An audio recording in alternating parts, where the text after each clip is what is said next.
Hello everyone, कैसे हैं आप लोग। आई होप सब बढ़िया होंगे, मस्त होंगे। आज की क्लास में हम पढ़ने वाले हैं continuity on an interval. Interval पे जो कॉन्टिन्यूटी कैसे निकाली जाती है वो सीखने वाले हैं। तो बिना देरी किए क्लास शुरू करते हैं। और बोर्ड पे कुछ डिफिनीशंस आपको लिखी हुई दिखाई दे रही हैं। तो सबसे पहले इस डिफिनीशन को समझते हैं। चलिए देखते हैं कि क्या लिखा हुआ है। आपका लिखा है continuity on an interval. Interval पर कॉन्टिन्यूटी कैसे चेक की जाती है ये हमें पढ़ना है। अभी तक आप कॉन्टिन्यूटी पढ़े हैं, लेकिन वो कॉन्टिन्यूटी एट अ पॉइंट थी। एक पॉइंट पे कॉन्टिन्यूटी कैसे निकाली जाती है वो था। और आज की क्लास में कॉन्टिन्यूटी इंटरवल पे है। अब आप लोग इंटरवल जानते होंगे, एक क्लोज्ड इंटरवल होता है, ओपन इंटरवल होता है, सेमी क्लोज, सेमी ओपन, ये सारे इंटरवल आपके सामने दिखाई देते हैं। तो सबसे पहले क्लोज्ड इंटरवल की डिफिनीशन की अगर बात करें, मतलब continuity on an open interval और continuity on an closed interval, इन दोनों डिफिनीशंस की बात करें तो क्या होता है, कब कॉन्टिन्यूटी कहते हैं कि एग्जिस्ट होगी, कब नहीं होगी, उन सारी चीजों के बारे में सीखते हैं। देखिए, continuity on an open interval, open interval के लिए क्या कंडीशन है कॉन्टिन्यूटी की। देखिए डिफिनीशन क्या लिखी है, F of X is continuous on an open interval A comma B if and only if it is continuous at every point on interval A comma B. कहने का मतलब क्या है, कहने का मतलब ये है कि कोई भी function F of X continuous A comma B, open interval A comma B पे कॉन्टिन्यूअस कब होगा, जब वो कॉन्टिन्यूअस हो ए कॉमा बी में के अंदर जितने भी पॉइंट हैं, एट एवरी पॉइंट जितने भी पॉइंट हैं उन सभी पॉइंट पे वो फंक्शन अगर कॉन्टिन्यूअस है तो हम कहेंगे कि वो open interval A comma B में कॉन्टिन्यूअस है। अच्छा, यहाँ पे लगा हुआ है इफ एंड ओनली इफ, ये भी ध्यान रहे। इसकी मीनिंग क्या है, इसकी मीनिंग ये है कि अगर कोई ऐसा फंक्शन गिवन है जो कि open interval A comma B के एवरी पॉइंट पे कॉन्टिन्यूअस है, तो वो इस बात को इंप्लाई करेगा कि फंक्शन कॉन्टिन्यूअस है on open interval A comma B. मतलब ये इंप्लाइज का मतलब ये है कि अगर ये बात इस चीज को इंप्लाई कर रही है तो ये जो लिखी हुई बात है वो इस चीज को भी इंप्लाई करेगा। कहने का मतलब ये है, इफ एंड ओनली इफ दोनों तरफ से चीजें चलेंगी। अगर कोई फंक्शन ए कॉमा बी ओपन इंटरवल पे कॉन्टिन्यूअस है तो वो उसके एवरी पॉइंट पे कॉन्टिन्यूअस होगा, और कोई function every point open interval A comma B के एवरी पॉइंट पे कॉन्टिन्यूअस है तो वो इस ओपन इंटरवल पे भी कॉन्टिन्यूअस होगा। ये तो ओपन इंटरवल की बात रही। क्लोज्ड इंटरवल देखते हैं क्या है definition, continuity on an closed interval. Definition क्या है देखिए ध्यान से, F of X is continuous on an closed interval A comma B if and only if. अब इसमें तीन कंडीशन जब फॉलो होंगी तभी ये closed interval A comma B पे कॉन्टिन्यूअस होगा। पहली condition, F is continuous on open interval A comma B, मतलब एफ को कॉन्टिन्यूअस होना है open interval A comma B पे। सेकेंड कंडीशन क्या है, limit X tends to A positive F of X equal आना चाहिए एफ ऑफ ए के। तो ये ए क्या है, वो यही ए है। ये जो पॉइंट दिया हुआ है इंटरवल के अंदर, इसी पॉइंट की बात हो रही है। तो जो ये पहला पॉइंट है ए, इस पॉइंट पे जो राइट हैंड लिमिट होगी वो इक्वल होनी चाहिए। ये फंक्शन के साथ इस पॉइंट को ले और राइट हैंड लिमिट निकाले उसी पॉइंट ए के लिए, तो ये दोनों वैल्यू आपस में इक्वल होनी चाहिए। ये है। और लास्ट पॉइंट क्या है, ये बी पॉइंट, बी मतलब ये वाला बी पॉइंट की बात हो रही है, जो इंटरवल में बी पॉइंट है, इस बी पॉइंट की बात हो रही है। तो अगर हम इस बी पॉइंट के लिए फंक्शन, अच्छा लिमिट लेफ्ट हैंड लिमिट, मतलब यहाँ पे नेगेटिव लगा हुआ है, यहाँ से आप पता कर सकते हैं कि लेफ्ट हैंड लिमिट है, यहाँ पे पॉजिटिव लगा है मतलब राइट हैंड लिमिट है। तो लेफ्ट हैंड लिमिट के लिए अगर फंक्शन की वैल्यू एफ ऑफ बी के इक्वल आ गई तो हम कहेंगे कि ये फंक्शन अगर इन तीनों कंडीशंस को होल्ड कर रहा है तो वो क्या होगा, continuous on an closed interval A comma B. समझ आया। तो क्लोज्ड इंटरवल पे कॉन्टिन्यूअस होने के लिए किसी भी फंक्शन को आपको तीन कंडीशंस को होल्ड कराना पड़ेगा। अगर कोई भी फंक्शन, अच्छा इफ एंड ओनली इफ चल रहा है तो ध्यान रहे कि अगर ये तीनों कंडीशन होल्ड कर रही है तो वो फंक्शन इस बात को इंप्लाई करेगा कि वो कॉन्टिन्यूअस है on an closed interval A comma B. समझ आया? इसको ध्यान से देखिए एक बार। तो ये चीज आपको यहाँ पे समझा दी गई, ठीक है। इसको आप एक बार नोट डाउन कर लीजिए, स्क्रीनशॉट ले लीजिए, फिर हम आगे बढ़ते हैं। चलिए आगे देखते हैं। आगे अभी तक आपने क्लोज्ड और ओपन इंटरवल की कॉन्टिन्यूटी देखी है। अब हम पढ़ेंगे कॉन्टिन्यूअस फंक्शन। कॉन्टिन्यूअस फंक्शन की डिफिनीशन क्या है? कोई भी function F of X continuous होगा if it is continuous at each point on its domain. मतलब जो भी डोमेन गिवन होगा उस डोमेन के हर एक पॉइंट पे, उस डोमेन के हर एक पॉइंट पे अगर फंक्शन कॉन्टिन्यूअस है तो वो कहलाएगा कॉन्टिन्यूअस फंक्शन। समझ आया? डोमेन इन द सेंस कि जैसे आप साइन कॉस के डोमेन पढ़ते हैं, रियल लाइन और किसी और भी फंक्शंस के आपके जो भी क्वेश्चन गिवन होगा वहां पे डोमेन दिया होगा, तो उस और नहीं भी दिया होगा तो आपको डोमेन निकालना आना चाहिए। क्लास 11th में ये चीजें सिखाई जाती हैं। तो उस डोमेन के लिए अगर वो अपने डोमेन के एवरी पॉइंट पे कॉन्टिन्यूअस है, मतलब सपोज करिए कोई डोमेन आपका ये गिवन है और इस डोमेन में जितने भी पॉइंट हैं उन सभी पॉइंट पे अगर फंक्शन कॉन्टिन्यूअस है तो कहलाएगा कि फंक्शन क्या है? Continuous function. समझ आया? आगे एवरीवेयर कॉन्टिन्यूअस फंक्शन, मतलब हर जगह कोई भी फंक्शन कॉन्टिन्यूअस कब कहलाएगा? तो कोई भी फंक्शन हर जगह कॉन्टिन्यूअस तब कहलाएगा जब वो पूरी रियल लाइन पे कॉन्टिन्यूअस हो। देखिए definition, F of X is everywhere continuous if it is continuous on the entire real line. और रियल लाइन क्या होती है?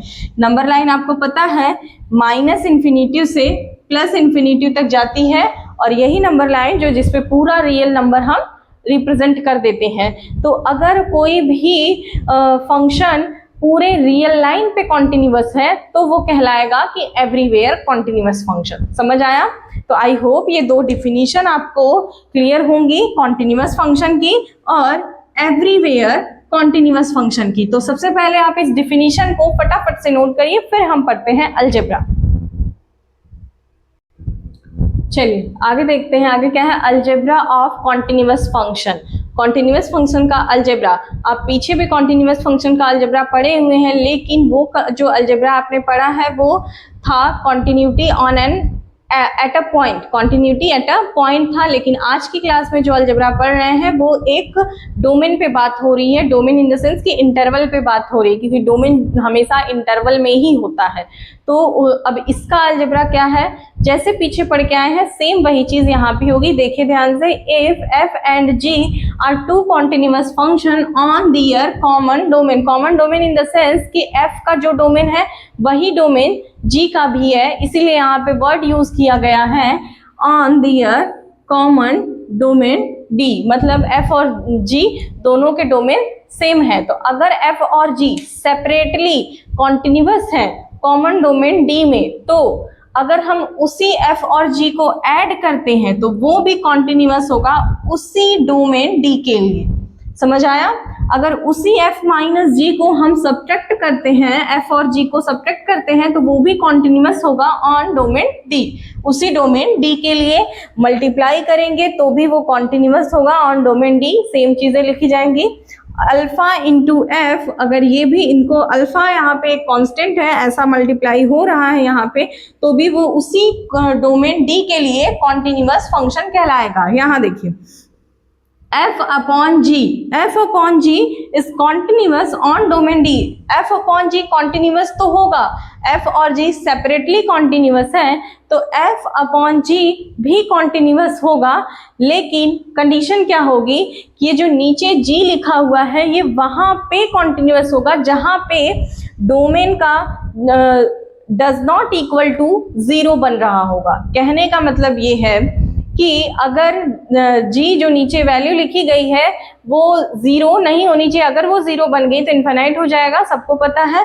तो मतलब ये f अपॉन जी वहां पे कॉन्टिन्यूअस होगा, डोमेन में उस जगह कॉन्टिन्यूअस होगा जहां पे domain does not equal to 0 देता होगा। ये चीज सेम वही कॉन्सेप्ट यहाँ भी है। 1 upon F is continuous on domain D, D minus X, कौन सा एक्स हटाना है?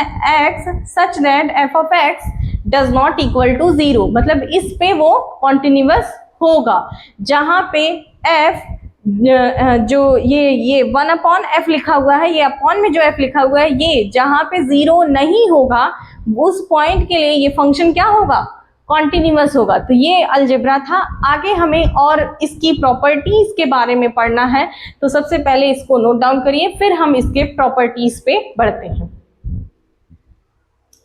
चलिए आगे देखते हैं प्रॉपर्टीज के बारे में। आपको कुछ सामने चीजें लिखी हुई दिखाई दे रही हैं। हमने कई सारी चीजों को एक साथ मर्ज करके लिखा हुआ है। आप इनको सेपरेटली कई पॉइंट्स में बना के बिल्कुल लिख सकते हैं। हम आपको इसको समझा देते हैं, आपको जो सुटेबल लगे वैसे आप लिख सकते हैं। देखिए ध्यान से, इसकी प्रॉपर्टीज क्या है।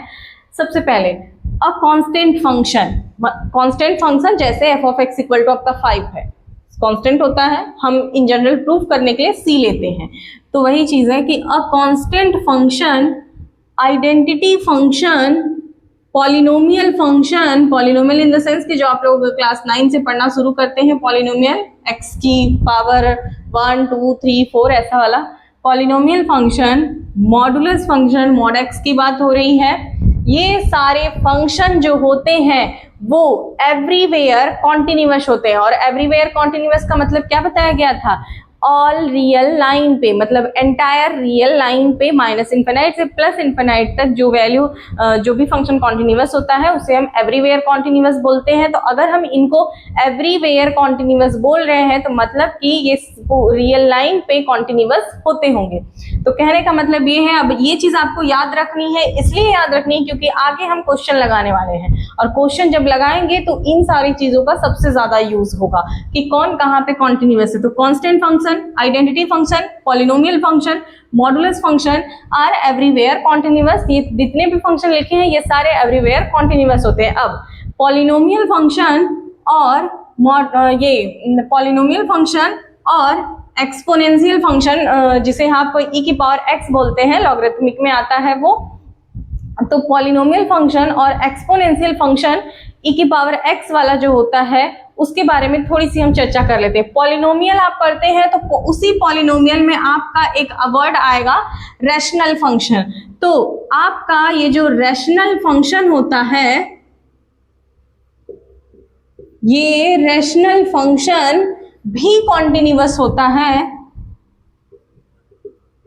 रैशनल फंक्शन भी एवरीवेयर कॉन्टिन्यूअस होता है। तो rational function is everywhere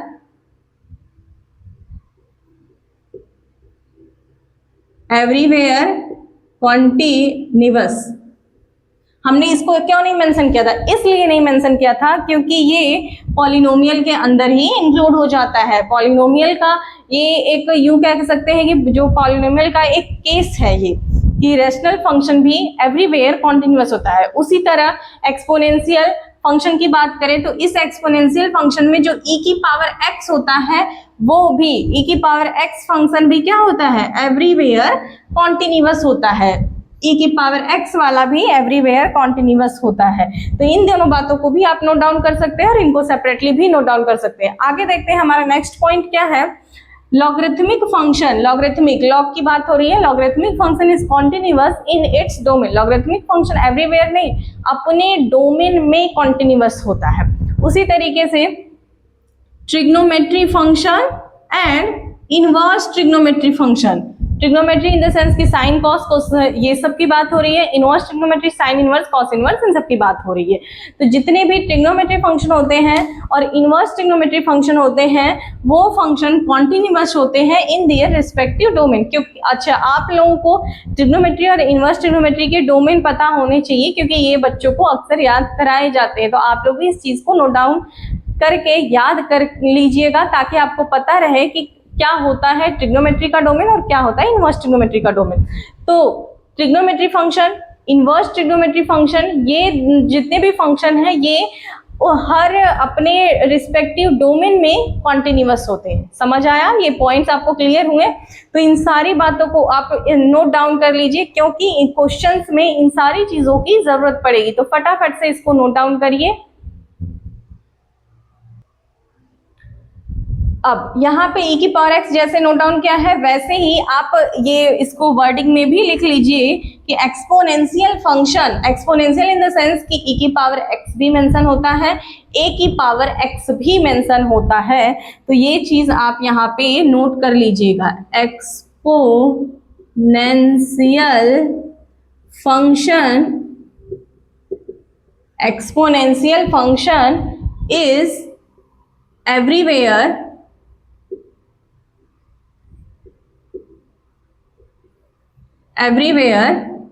continuous, that is a की पावर x की बात हो रही है, ये हमेशा ध्यान रहे, a की पावर x की यहाँ पे बात हो रही है, तो इसको आप नोट डाउन करिए।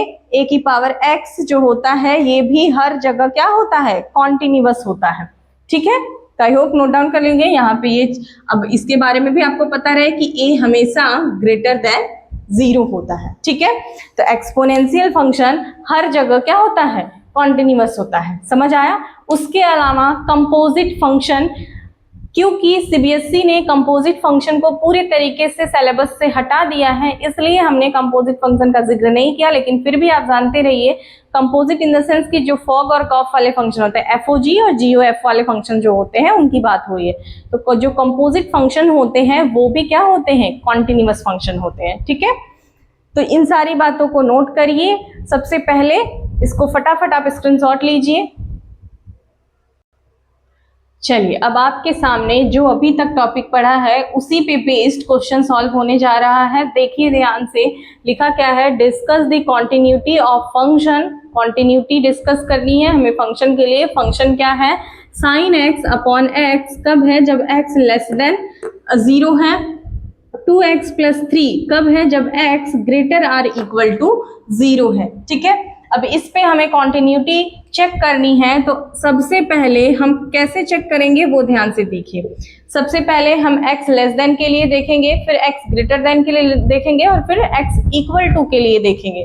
मतलब x ग्रेटर देन 0 के लिए सबसे पहले हमें कॉन्टिन्यूटी चेक करनी है। तो चलिए देखते हैं, व्हेन x लेस देन 0, जब x लेस देन 0 है तो इस केस में फंक्शन आपका साइन x अपॉन x है, उसको नोट करिए। f of x sine x upon x है। अब ये कॉन्टिन्यूअस है या नहीं, तो इसमें आप ध्यान से देखिए, ऊपर जो न्यूमिनेटर में लिखा है एक ट्रिग्नोमेट्री फंक्शन है, डिनोमिनेटर में एक आइडेंटिटी फंक्शन लिखा हुआ है, और अगर होल मिला दिया जाए तो एक कोशेंट फंक्शन है। तो अगर f अपॉन g कॉन्टिन्यूअस है, सॉरी, अगर f और g सेपरेटली कॉन्टिन्यूअस है तो f अपॉन g भी क्या हो जाएगा, कॉन्टिन्यूअस हो जाएगा। तो अभी जस्ट आपने पढ़ा है क्या, वी नो दैट, क्योंकि आप पढ़ चुके हैं इसलिए we know that sine x, मतलब ट्रिग्नोमेट्री फंक्शन है इसलिए थोड़ा सा बड़ा लिख दिया जाए। We know that sine x as well as x, ये जो आइडेंटिटी फंक्शन दिख रहा है इसकी बात कर रहे हैं, as well as identity function, sorry, identity function as well as identity function x, both are continuous, दोनों क्या है, continuous है, both are continuous,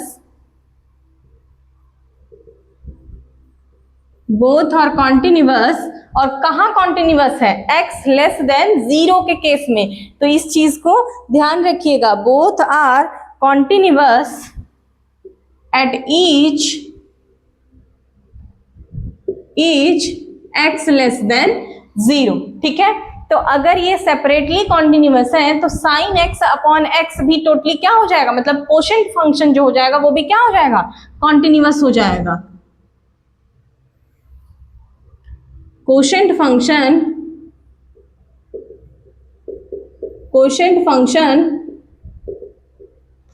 sign x upon x, यही आपका f ऑफ x है ना, ये क्या हो जाएगा, कॉन्टिन्यूअस हो जाएगा। कॉन्टिन्यूअस, मतलब quotient function sine x upon x is continuous, is continuous. इस चीज को समझ आया? इज, यहाँ पे इज मेंशन कर लीजिएगा, भूल गए हैं, sorry. Is continuous at each x less than 0। तो मतलब ये तो लेस देन के लिए जो भी फंक्शन था हमारा वो पूरा क्या हो चुका है, कॉन्टिन्यूअस हो चुका है। कैसे कॉन्टिन्यूअस हुआ वो आपको हमने समझा दिया, ठीक है। इसको एक बार ध्यान से आप देख लीजिए, यहां तक आपको समझ आया कि ये फंक्शन कॉन्टिन्यूअस है एक्स लेस देन 0 के लिए, ठीक है। अब हम आगे देखते हैं, यहाँ पे शो मेंशन कर लीजिएगा, शो कोशेंट फंक्शन। चलिए आगे का केस क्या होगा, when x greater than 0। x greater than 0 के लिए देखते हैं, तो x ग्रेटर देन 0 पे फंक्शन की वैल्यू क्या है, f of x 2x plus 3 है, 2x प्लस 3 है। तो अब 2x प्लस 3 क्या है, एक पॉलिनोमियल फंक्शन है। और अभी आपने पढ़ा है कि पॉलिनोमियल फंक्शन भी क्या होता है, एवरीवेयर कॉन्टिन्यूअस होता है। यहाँ कॉन्टिन्यूअस होगा लेकिन इस रेंज में होगा, x ग्रेटर देन 0 वाले में होगा। तो f of x equal to 2x plus 3 being a polynomial function, being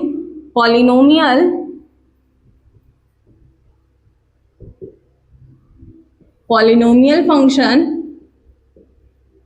एक पॉलिनोमियल फंक्शन है, इसलिए क्या होगा, being a polynomial function it is continuous at x greater than 0। x greater than 0 के लिए ये फंक्शन पॉलिनोमियल फंक्शन क्या होगा, कॉन्टिन्यूअस होगा। हम लेस देन के लिए देख लिए हैं, ग्रेटर देन के लिए देख लिए हैं, अब हमें क्या चेक करना है, इक्वल टू 0 के लिए। तो उससे पहले आप इसको नोट करिए, फिर इक्वल टू 0 के लिए चेक करते हैं। चलिए आगे हम इक्वल टू के लिए देखते हैं। तो सबसे पहले इक्वल टू के लिए आपको करना क्या है, लेट अस नाउ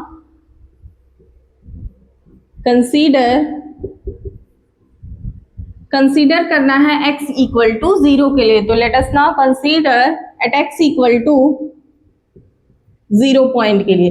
तो इसके लिए आपको लिमिट कॉन्टिन्यूटी निकालनी है, तो उसके लिए left hand limit, right hand limit और फंक्शन की वैल्यू निकालनी पड़ेगी। देखिए सबसे पहले लेफ्ट हैंड लिमिट निकालते हैं, limit x tends to 0 negative f of x, तो 0 नेगेटिव इन द सेंस कि 0 से छोटा, तो कौन सा फंक्शन है वो देखते हैं। 0 नेगेटिव के लिए ये फंक्शन है साइन x अपॉन x, ये है। और आपको पता है कि sine x upon x limit x tends to 0 पे वैल्यू क्या होती है, 1 होती है। तो यहाँ पे तो 1 आ गया। चलिए राइट हैंड लिमिट देखते हैं, राइट हैंड लिमिट क्या हो जाएगी, limit x tends to 0 positive f of x, रखिए यहाँ पे limit x tends to 0 positive, function की वैल्यू क्या है ग्रेटर के लिए, तो 2x प्लस 3 है, तो 2x प्लस 3 फंक्शन होगा। अब आपको कुछ नहीं करना है, यहाँ पे ये वैल्यू उठा के पुट कर दीजिए और जैसे ही 0 रखेंगे तो आपकी वैल्यू क्या आ रही है, 3 आ रही है, ठीक है। और लास्ट f ऑफ 0 के लिए निकालते हैं, इक्वलिटी यही लगी है, मतलब f ऑफ 0 पे भी फंक्शन यही होगा 2। अच्छा आपका x है, हमारा 0 है, ठीक है, मतलब f of x f of 0, जहां जहां x था वहां क्या रख देंगे, 0 रख देंगे। तो यहाँ पे 0 प्लस 3, तो वैल्यू क्या आ रही है, 3 आ रही है। तो अब ध्यान से देखिए, ये लेफ्ट हैंड लिमिट और राइट हैंड लिमिट आपस में इक्वल नहीं हो रही है। तो जब इक्वल नहीं हो रही है तो ये फंक्शन कैसा हो जाएगा, डिसकंटिन्यूअस हो जाएगा। तो यहाँ पे वो चीज आपको मेंशन करनी है, LHL does not equal to RHL, समझ आया, क्योंकि ये आपस में इक्वल नहीं है। So f of x is not continuous, या फिर आप डिसकॉन्टिन्यूअस लिख दीजिए, not continuous at x equal to 0, at x equal to 0, मतलब वो ग्रेटर के लिए कॉन्टिन्यूअस है, लेस के लिए कॉन्टिन्यूअस है, बट इक्वल टू 0 के लिए कॉन्टिन्यूअस नहीं है। तो ये क्वेश्चन आपको क्लियर हुआ। आई होप ये मेथड, ये क्वेश्चन, ये तरीका जैसे हमने बताया आपको क्लियर होगा। इसको आप नोट डाउन करिए। आगे देखते हैं next question. Determine the value of constant k show that the function f of x is continuous. मतलब फंक्शन एक आपको गिवन है जो कि पहले से ही कॉन्टिन्यूअस है और हमें वैल्यू किसकी निकालनी है, हमें कांस्टेंट k की वैल्यू फाइंड आउट करनी है। ठीक है, तो इस क्वेश्चन को कैसे सॉल्व करेंगे, चलिए देखिए ध्यान से। सेम वैसे ही जैसे पिछला लगाया था वही सेम तरीका होगा।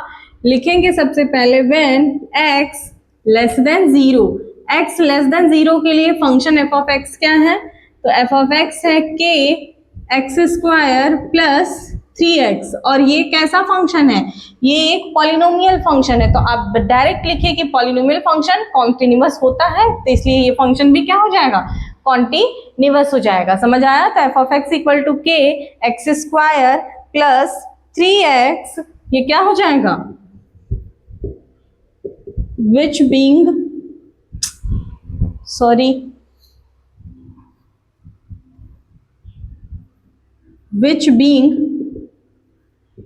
a polynomial,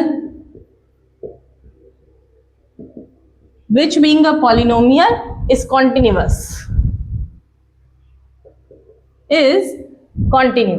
डायरेक्ट लिख दीजिए आप, continuous at each क्या, x लेस देन 0। ठीक है, x लेस देन 0 के लिए फंक्शन कॉन्टिन्यूअस हो जाएगा। अब इसके लिए तो कॉन्टिन्यूअस हो गया लेस देन के लिए। आगे देखते हैं व्हेन x ग्रेटर देन 0, तो x ग्रेटर देन 0 के लिए फंक्शन क्या होगा, तो x ग्रेटर देन 0 के लिए फंक्शन cos 2x है, तो f ऑफ x क्या हो जाएगा, cos 2x हो जाएगा, क्योंकि ये एक ट्रिग्नोमेट्री फंक्शन है, कोसाइन फंक्शन ट्रिग्नोमेट्री फंक्शन है, इसलिए ये भी क्या हो जाएगा, कॉन्टिन्यूअस हो जाएगा। तो सेम वही चीज लिखना है, which being a cosine function is क्या हो जाएगा, कॉन्टिन्यूअस हो जाएगा, is continuous at each x greater than 0। मतलब x ग्रेटर देन 0 के लिए भी ये फंक्शन क्या हो गया, कॉन्टिन्यूअस हो गया। अब हमारा लास्ट पॉइंट क्या होगा, x इक्वल टू 0 के लिए निकालना। तो फटाफट इसको नोट करिए, फिर हम आगे बढ़ते हैं। चलिए आगे देखते हैं एट x इक्वल टू 0 के लिए। तो सबसे पहले let us now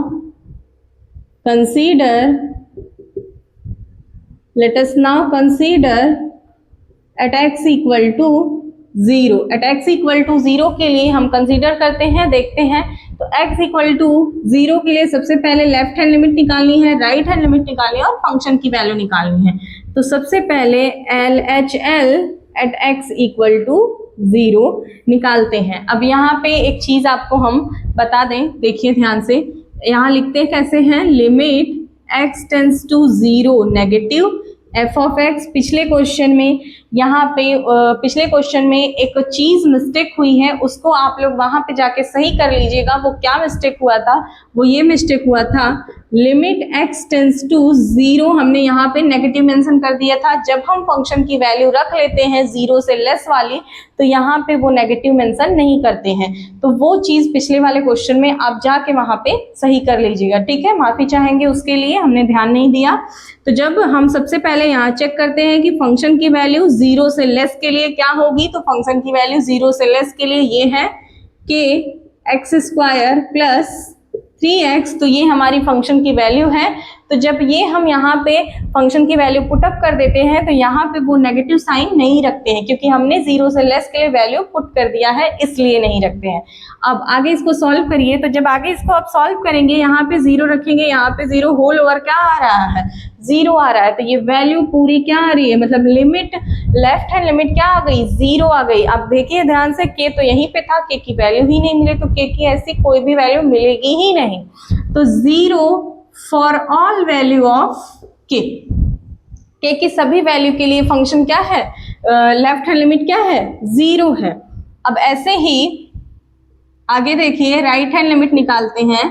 right hand limit at x equal to 0, चलिए निकालिए। Limit x tends to 0 positive f of x, तो 0 पॉजिटिव मतलब 0 से ग्रेटर के लिए फंक्शन की वैल्यू क्या है, cos 2x है, पुट करते हैं। Limit x tends to 0 cos 2x, तो जब यहाँ cos 2x रखेंगे आप डायरेक्ट लिमिट रखिए, cos 0 की वैल्यू क्या होती है, 1 होती है, तो cos 0 1 आ जाएगा। लेफ्ट लिमिट 0 राइट लिमिट 1, दोनों क्या है, डज नॉट इक्वल है, तो यहाँ पे वो बात मेंशन कर दीजिए कि LHL does not equal to RHL for all value of K की सभी वैल्यू के लिए। समझ आया, इतना नोट डाउन करिए। अच्छा, इक्वल टू के लिए अगर आपको निकालना हो, यहीं पे हम निकाल के दिखा देते हैं आपको। तो f ऑफ इक्वल टू 0 के लिए आप यही फंक्शन लेंगे cos 2x, तो हो जाएगा cos x की जगह पे 0 रखेंगे, होल ओवर 0 होगा, और cos 0 की वैल्यू 1 होती है, इसकी वैल्यू 1 आ रही है। ठीक है, तो इसको नोट डाउन करें, फिर आगे कुछ स्टेटमेंट है वो आपको लिखवाने हैं। देखिए आगे आपका left hand limit right hand limit दोनों डज नॉट इक्वल आया, हमने वो सारी बातें यहाँ मेंशन कर दी हैं जो आपको लिखनी थी। तो ये स्टेटमेंट आप सब नोट डाउन कर लीजिए कि लेफ्ट हैंड लिमिट और right hand limit does not equal है, तो उसमें अगर वो डज नॉट इक्वल आई है तो f of x can not be made continuous for any value of k, की किसी भी वैल्यू के लिए फंक्शन क्या होगा, कॉन्टिन्यूअस नहीं होगा। या फिर आप ऐसे भी लिख सकते हैं the value of k does not exist, k की ऐसी कोई भी वैल्यू एग्जिस्ट नहीं कर रही है for each f of x can be made continuous, जिससे कि फंक्शन कॉन्टिन्यूअस हो जाए। तो समझ आया, ये बात आप नोट डाउन करिए, स्क्रीनशॉट लीजिए फटाफट से। ठीक है, तो आई होप ये चीजें आपको क्लियर होंगी। आज की क्लास में बहुत कुछ आपको सिखाया गया है, इंटरवल के जितने भी कॉन्सेप्ट थे, कॉन्टिन्यूटी ऑन एन इंटरवल, इस क्लास में पूरा टॉपिक खत्म किया गया है। कॉन्टिन्यूटी ऑन एन इंटरवल का क्वेश्चंस जो भी कराए गए हैं सारे।